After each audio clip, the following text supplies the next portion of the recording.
Hi friends, వచ్చేసిందో మీ శేషక్క ఇంకో రెసిపీతో మళ్ళీ వచ్చేసింది. ఫ్రెండ్స్, ఈరోజు మనం చేసుకునే స్వీట్ రెసిపీ ఎంతో సింపుల్గా తయారు చేసుకునే రవ్వ బర్ఫీ.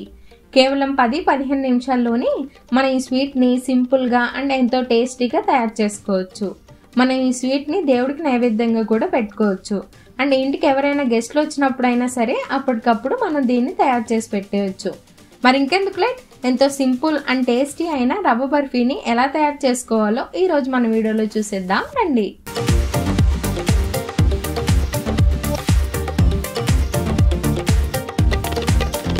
ముందుగా ఈ రవ్వ బర్ఫీ కోసం స్టవ్ మీద ఒక గిన్నెను పెట్టుకొని అందులో 1 కప్పు పాలను పోసుకోవాలి. అలాగే 1 కప్పు పాలకి 1 కప్పు నీళ్ళను కూడా పోసుకోవాలి. ఇప్పుడు వీటిని మీడియం ఫ్లేమ్ మీద ఒక పొంగు వచ్చేంత వరకు మరిగించుకోవాలి.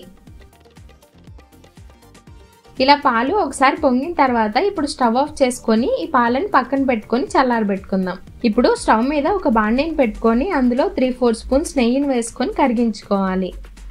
నెయ్యి కరిగిన తర్వాత ఇప్పుడు ఇందులో 10-15 జీడిపప్పు పలుకులను వేసుకొని దోరగా వేయించుకోవాలి. ఇలా దోరగా వేగిన తర్వాత జీడిపప్పు పలుకులను తీసుకొని ఒక బౌల్లో వేసుకోవాలి. ఇప్పుడు వీటిని కూడా పక్కన పెట్టుకుందాం. ఇప్పుడు అదే నెయ్యిలో 1 కప్పు బొంబాయి రవ్వ, అదేనండి ఉప్మా చేసుకునే రవ్వను వేసుకోవాలి. ఇప్పుడు ఈ రవ్వని నేతిలో బాగా వేయించుకోవాలి. రవ్వ మంచిగా వేగితేనే మన స్వీట్ టేస్ట్ కూడా బాగుంటుంది. ఇలా రవ్వని ఒక 5 నిమిషాల పాటు వేయించుకున్న తర్వాత ఇది లైట్గా కలర్ చేంజ్ అవ్వడం స్టార్ట్ అవుతుంది. సో ఈ టైంలో ఇప్పుడు ఇందులో 30 కప్పు ఎండు కొబ్బరి తురుమును వేసుకొని ఈ రవ్వని కొబ్బరి తురుముని రెండింటినీ కలిపి మంచిగా వేయించుకోవాలి. వీటిని మరీ ఎక్కువసేపు వేయించకుండా జస్ట్ ఒక 2-3 మినిట్స్ పాటు వేయిస్తే సరిపోతుంది. ఇందులో మనం ఎండు కొబ్బరి తురుమును వేసాం కాబట్టి ఎక్కువసేపు వేయిస్తే అందులో నుంచి ఆయిల్ రావడం స్టార్ట్ అవుతుంది. సో అందుకే ఒక 2-3 మినిట్స్ వేయించుకుంటే సరిపోతుంది. ఇలా ఈ రెండింటిని వేయించుకున్న తర్వాత ఇప్పుడు ఇందులో మనం ముందుగా వేయించి పెట్టుకున్న జీడిపప్పుని ఒకసారి కోర్స్గా గ్రైండ్ చేసుకొని వేసుకోవాలి. అలాగే ఫ్లేవర్ కోసం 2 యాలక్కాయలను కూడా దంచుకొని వేసుకోవాలి. ఇప్పుడు ఒకసారి మొత్తం అంతా బాగా కలుపుకోవాలి.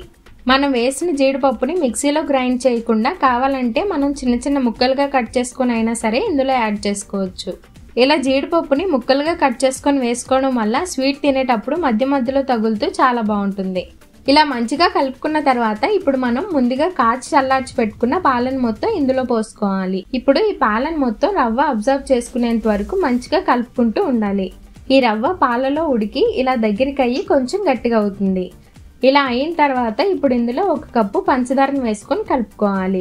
ఇక్కడ మనం 1 కప్పు రవ్వకి 1 కప్పు పంచదారను వేసుకుంటున్నాం. ఇలా ఈక్వల్ రేషియోలో రెండింటిని వేసుకుంటే స్వీట్ పర్ఫెక్ట్గా సరిపోతుంది. ఇలా మనం పంచదార వేసిన తర్వాత కలుపుతూ ఉండగానే ఈ మిశ్రమం కొంచెం లూజ్గా అవుతుంది. ఇలా కలుపుతూ ఉంటేనే ఈ మిశ్రమం దగ్గరికి అయ్యి ఇలా ప్యాన్కి అంటుకోకుండా ఉంటుంది. ఇలా బర్ఫీ ఈ కన్సిస్టెన్సీలోకి వచ్చిందంటే ఇక మన బర్ఫీ రెడీ అయినట్టే. ఇప్పుడు ఇంకా స్టవ్ ఆఫ్ చేసుకోవాలి. ఇప్పుడు పక్కన ఒక బాక్స్ని కానీ ప్లేట్ని కానీ తీసుకొని దానికి కొంచెం నెయ్యిని అప్లై చేసుకోవాలి. తర్వాత మనం రెడీ చేసుకున్న బర్ఫీని మొత్తం ఇందులో వేసుకోవాలి.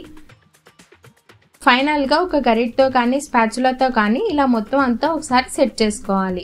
ఇప్పుడు ఈ స్వీట్ పూర్తిగా చల్లారేంత వరకు ఒక అరగంట పాటు పక్కన పెట్టుకోవాలి. చూడండి, బర్ఫీ పూర్తిగా చల్లారింది. ఇప్పుడు మనం దీన్ని డిమోల్డ్ చేసుకుందాం. డిమోల్డ్ చేసేటప్పుడు ఇలా ఒకసారి కొట్టి తీసుకుంటే మనకు బర్ఫీ మంచిగా డిమోల్డ్ అవుతుంది. ఇప్పుడు ఈ బర్ఫీ కొంచెం అట్రాక్టివ్గా ఉండడం కోసం పైన ఇలా సిల్వర్ లీవ్స్ వేసుకుంటున్నాను.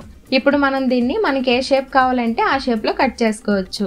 ఇక్కడ నేను వీటిని క్యూబ్స్గా కట్ చేసుకుంటున్నాను. అంతే ఫ్రెండ్స్, ఎంతో టేస్టీ అయిన రవ్వ బర్ఫీ రెడీ అయిపోయింది.